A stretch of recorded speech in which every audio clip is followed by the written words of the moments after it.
Nibiru, Crystal City, Nouvelle-Jérusalem, et les 144 000. Partie 1. Saviez-vous que chaque groupe religieux croit en Nibiru et en une tribu de 144 000 ou peuple élu? Par exemple, les compagnons de Mahomet. Le nombre 144 000 serait le nombre des compagnons, Sahaba, de Mahomet. Dans la version King James de la Bible, Apocalypse 14 mentionne le nombre 144 000 concernant ceux qui ont été rachetés de la terre. Avant de traiter de Nibiru, qu'est-ce qui rend ces groupes de personnes spéciales? Qui êtes-vous? Pour comprendre qui et ce que vous êtes, nous devons commencer par comprendre votre génétique. Saviez-vous que dans votre ADN, acide désoxyribonucléique, le plan directeur de votre constitution génétique, vous avez de minuscules explosions qui se déclenchent à différentes étapes de votre vie? Tout comme vous le faites lorsque vous êtes enfant. Votre ADN explose, vous permettant automatiquement de reconnaître le lait et la nourriture.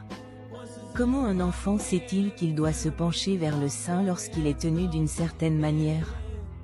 Comment un enfant apprend-il à pleurer? Comment un enfant sait-il sourire? Je vais vous dire comment. Toutes ces choses vous viennent à un jeune âge. Les enfants apprennent ces choses naturellement. Tout est préencodé dans vos gènes.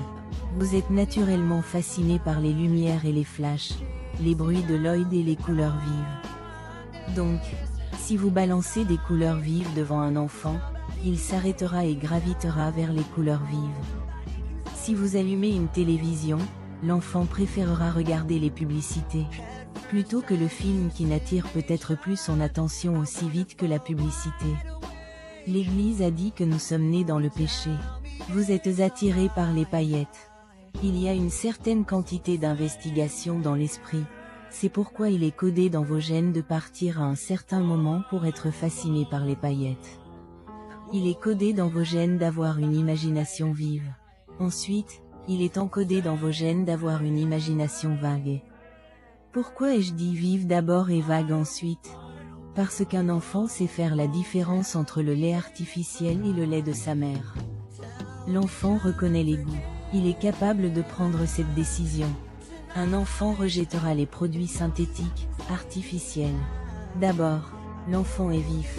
Un enfant connaît ses parents. C'est pourquoi lorsque des personnes autres que ses parents viennent le chercher, l'enfant se met à pleurer et rejette cette personne. Il faut apprendre à un enfant à devenir vague. Une fois que le principe de vivacité et de flou se manifeste dans les gènes, la volonté naît.